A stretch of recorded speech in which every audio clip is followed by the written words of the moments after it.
மன்னிச்சிருங்க மாமா.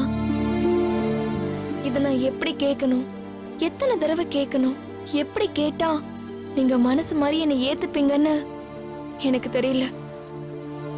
ஒரு விதத்துல அது ஒரு பேராசன்னு கூட தோணுது.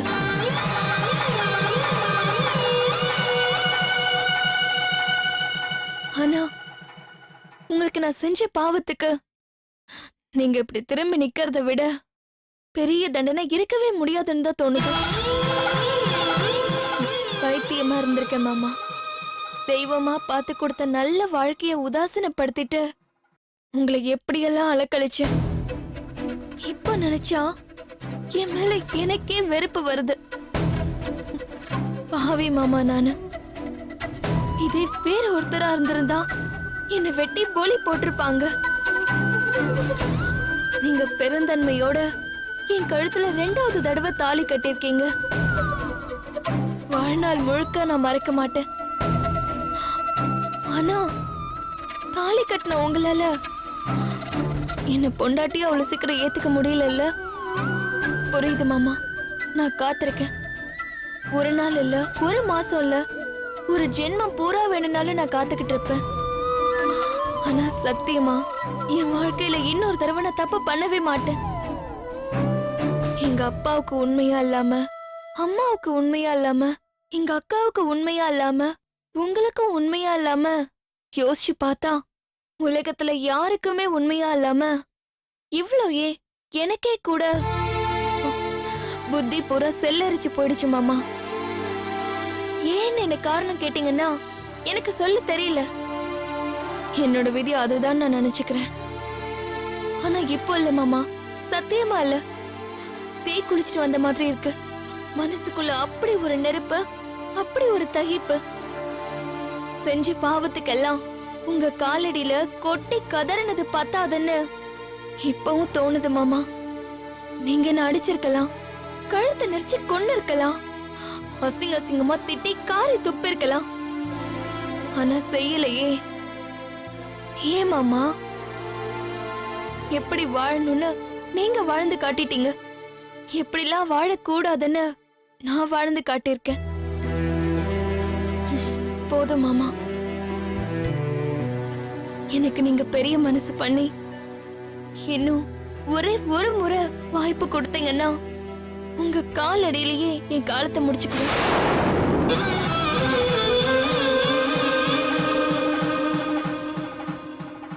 நான் உங்களை தொந்தரவு பண்ண மாட்டேன். உங்க கோபம், உங்க வருத்தம், உங்க வேதனை எல்லாமே எனக்கு தெரியும். உங்க காயம் ஆற நாள் ஆகும்னு எனக்கு நல்லா தெரியும் மாமா. நான் காத்திருக்கேன். அதான் சொன்னனே, இந்த ஜென்மம் பூரா வேணும்னாலும் நான் காத்திருக்கேன்.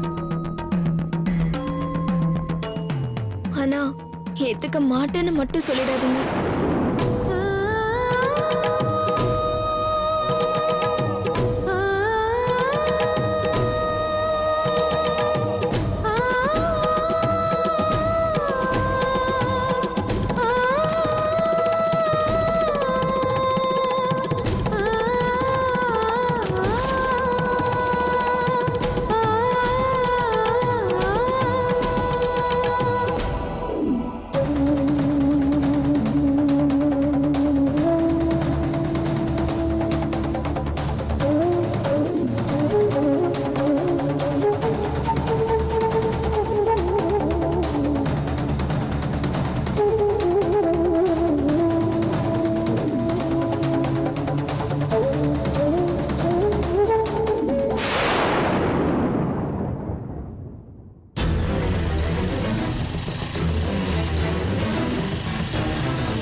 गायत्री,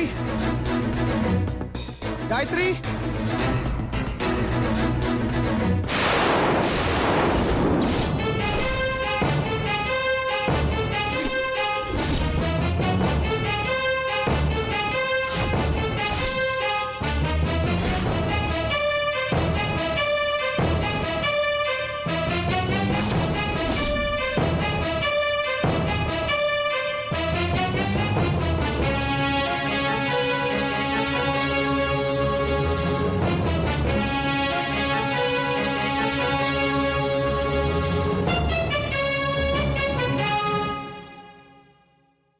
என்ன சூர்யா?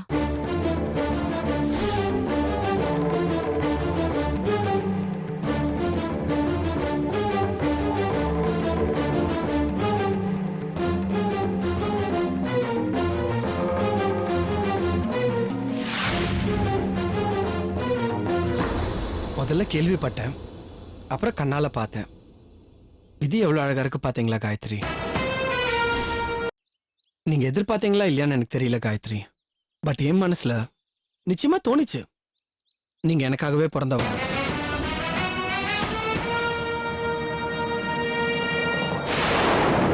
தாலி கட்டுற லெவலுக்கு போனாலும் கட்டுறது நானா தான் இருப்பேன்னு உறுதியா பட்டுச்சு. லுக், இப்ப எதுக்கு இங்க வந்தீங்க? உங்களுக்கு இங்க என்ன வேலை? இதை விட வேற வேலை எனக்கு எதுவுமே இல்லை. உங்களுக்கும் உங்க மாமாக்கும் கல்யாணம் ஆக போதுன்னு இந்த ஊருக்கே தெரிஞ்சு அந்த கல்யாணம் நின்று போச்சு. அதுக்கு என்னங்க அர்த்தம்? உங்க தங்கச்சி கௌரி செத்து போயிட்டான்னு நினைச்சிட்டு இருக்கும் போது கரெக்டா தாலி கட்டும் போது வந்து நின்னாங்களே, இதுக்கு என்னங்க அர்த்தம்? எங்க அண்ணனோட ஃபிக்ஸ் ஆகி நின்று போன கல்யாணம், இப்போ உங்க மாமாவோட ஃபிக்ஸ் ஆகி நின்று போன கல்யாணம், இதெல்லாம் கொஞ்சம் யோசிச்சு பாருங்களேன். உங்களுக்கு புரியல? நீங்க எனக்காக பிறந்தவங்கன்னு உங்களுக்கு தோணல? நிறுத்துறீங்களா? எனக்கு அப்படிலாம் தோணலைங்க. அடம் பிடிக்காதீங்க காயத்ரி. நான் தெளிவா இருக்கேன், தீர்மானமா இருக்கேன். எங்க அப்பா அம்மா சொந்தம் பந்தம் யார் எதிர்த்தாலும் நான் பாத்துக்கிறேங்க. எனக்கு என் உறவு எதுவும் வேணாம். உங்களுக்காக எல்லாரையும் தூக்கி போட்டு வரத்துக்கு நான் ரெடியா இருக்கேன்.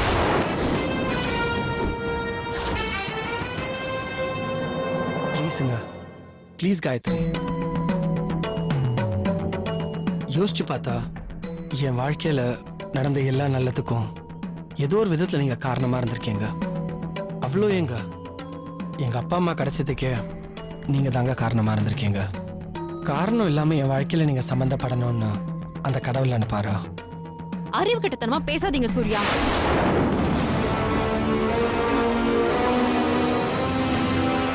எதுக்கு வீணா கடவுளை சப்போர்ட் இழுக்கிறீங்க? உங்க கிறுக்குத்தனத்துக்கெல்லாம் கிளாப் பண்ணிட்டு இருக்கிறது தான் அவருக்கு வேலையா? உங்களுக்கு உங்க அப்பா அம்மா கிடைச்சிருக்காங்க, அவங்களுக்கு பிடிச்ச மாதிரி இருக்கு பாருங்க. அவங்க பார்த்து வைக்கிற பொண்ணு கட்டிக்கிட்டு நிம்மதியா சந்தோஷமா இருக்கு பாருங்க. அதை விட்டுட்டு இஷ்டம் இல்லாத என்ன எதுக்கு இப்படி கட்டாயப்படுத்துறீங்க? இஷ்டம் இல்லைன்னு நீங்க சொல்றதே போய் தானே. அப்படின்னு நீங்க சொன்னா சரியா போச்சா? காயத்ரி, நீ இருமா. ஏன் தம்பி, நீ பண்றது உனக்கே நல்லா இருக்கா? அவதான் முடியாது வேண்டான்னு சொல்லிட்டு இருக்கல, ஏன் திரும்ப திரும்ப தொல்லை கொடுத்துட்டு இருக்க? கொழுப்பு லட்சுமி, இவன் வேணுனே வம்புக்கு வரான். இவனை வச்சு இவங்க அப்ப நம்மள வெறுப்பேத்திக்கிட்டே இருக்க பாக்குறான்னு நினைக்கிறேன். சார், நீங்க என்ன ப்ரொவோக் பண்ணதான் இப்படி பேசுறீங்கன்னு எனக்கு புரியுது. உங்க பொண்ணு பேர் சொன்னாலே எங்க அப்பா கடுப்பாவாருன்னு உங்களுக்கே தெரியும். அப்புறம் எதுக்குடா இங்க வந்து நிக்கிற? அதான் நான் சொன்னேனே சார், காயத்ரி மேல நான் உயிரே வச்சிருக்கேன். இவங்க மட்டும் இன்னொருத்தரோட மனைவி ஆகியிருந்தா நான் இந்த மாதிரிலாம் பேசியிருக்கவே மாட்டேன். திரும்ப திரும்ப நீங்க இவங்களுக்கு கல்யாணம் ஃபிக்ஸ் பண்றதும் அது நின்று போறதும் நடந்துட்டே இருக்கே. இப்ப கூட நீங்க யோசிக்க மாட்டீங்களா? என்னத்தை யோசிக்கணும்னு சொல்ற நீ? அவ விதி அவ தலையெழுத்தாதான். நீ போ. இல்ல சார், அவங்க விதியும் ஏ விதியும் ஒண்ணுதான் நான் நினைக்கிறேன். எனக்காக காயத்ரி பிறந்திருக்காங்க. அரைஞ்சிருவேன் சூர்யா.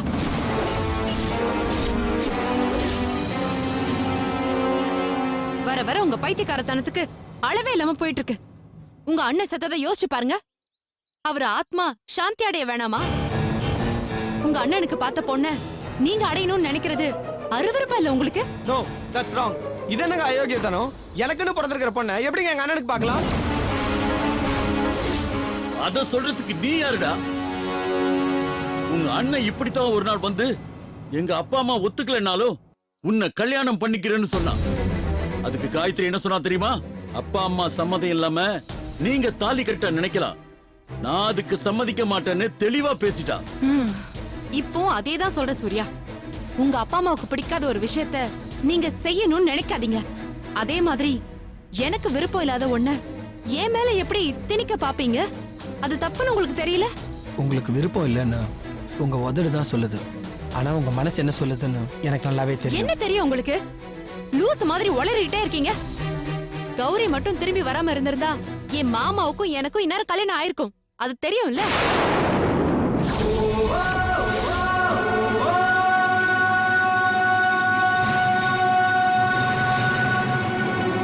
அது நடந்திருந்தா இப்படி வந்து பேசுவீங்களா?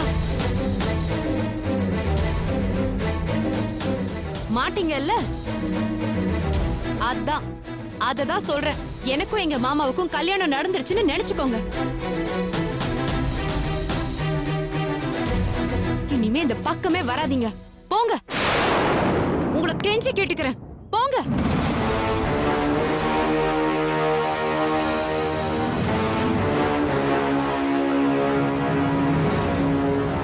உங்களுக்குன்னு பிறந்தவ சுப்புதான். உங்க மேல உயிரே வச்சிருக்கிறவ அவ மட்டும்தான். அத புரிஞ்சுக்கோங்க. உங்களை விரும்புறவளை கல்யாணம் பண்ணிக்கிட்டு நீங்க நல்லா இருங்க. அதுதான் எனக்கு சந்தோஷம். வீணா ஆசையை வளர்த்துக்கிட்டு வாழ்க்கையை வீணா ஆக்கிக்காதீங்க. போயிடுங்க. போங்க.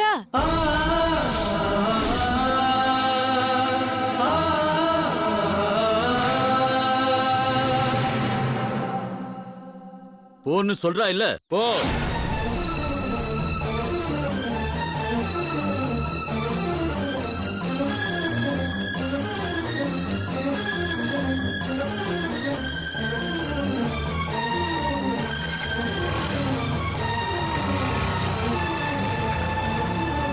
ஆமா காயத்ரி, வா உள்ள.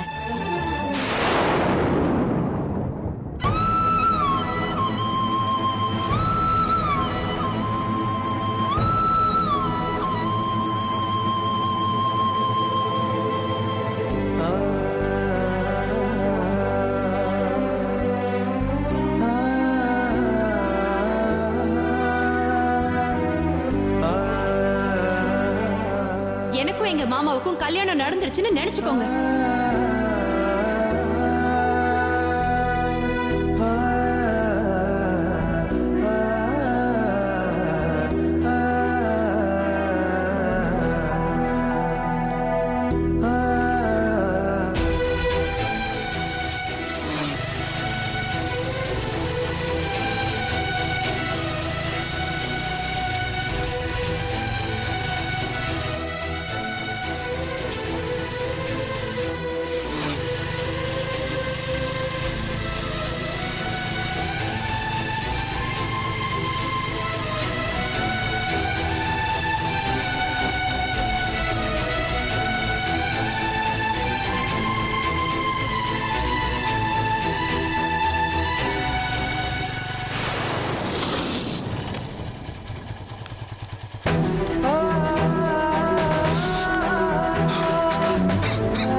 சொல்லு காயத்ரி.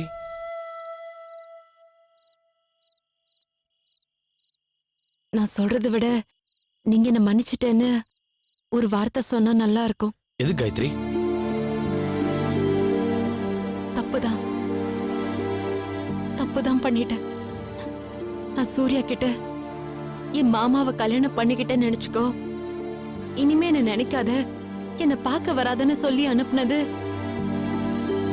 உங்களை எவ்வளவு பாதிச்சிருக்கோன்னு எனக்கு தெரியும். தெரியாம அப்படி பேசிட்டேன்னு நான் பொய் சொல்ல மாட்டேன் மாமா.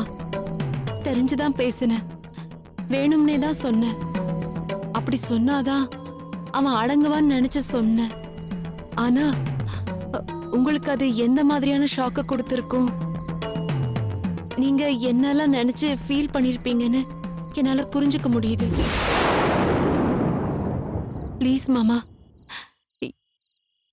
என்ன மன்னிச்சிருங்க.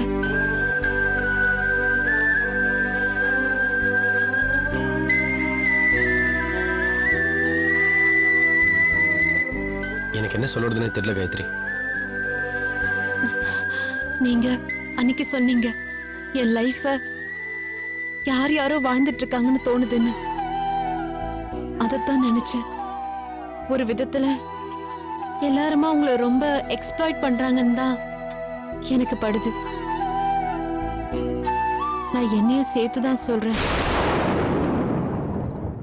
நீங்க என்ன கல்யாணம் பண்ணிக்கணும்னு ஆசைப்பட்டது, அப்புறம் நீங்க கௌரிய கட்டிக்கிட்டது, அவ உங்களை படுத்தினது, செத்தே போயிட்டான்னு போலீஸ் சொன்னது,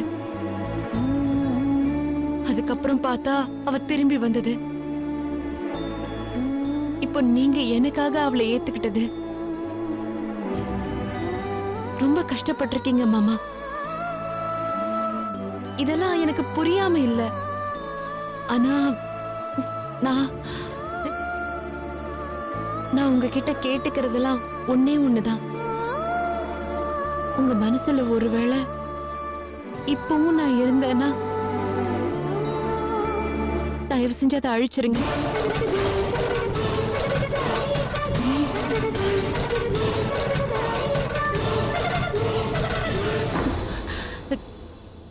என் தங்கச்சியோட வாழ்க்கை எந்த விதத்திலும் கெட்டு போறதுக்கு நான் காரணமா இருந்திடக்கூடாது மாமா. கொலை குற்றவாளிய கூட மன்னிச்சா தப்பில்லைங்கிற மண்ணுல தான் நம்ம வாழ்ந்துட்டு இருக்கோம். கௌரி தப்புதான் பண்ணா, நான் இல்லைன்னு சொல்லல மாமா. ஆனா இப்ப திருந்திருக்காளே, பட்ட வலியும் காயமும் அவளை யோசிக்க வச்சிருக்கோம். கண்டிப்பா இனிமே அவ தப்பு பண்ண மாட்டா. தயவு செஞ்சு எனக்காக இதை செய்யுங்க. சூர்யாவுக்கு சொன்னதுதான் உங்களுக்கும். இனிமே என்ன நினைக்காதீங்க.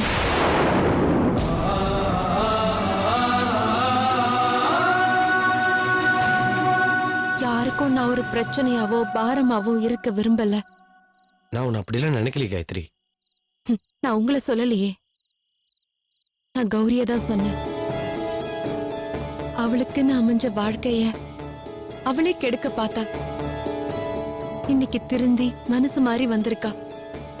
அவ வாழ்க்கை, அவ புருஷன், அப்படியேதான் இருக்கீங்க. அதே நல்ல குணத்தோட, அதே பண்போட, அதே அன்போடவும் நீங்க அவகிட்ட நடந்துக்கணும் தான் நான் கேட்டுக்கிறேன்.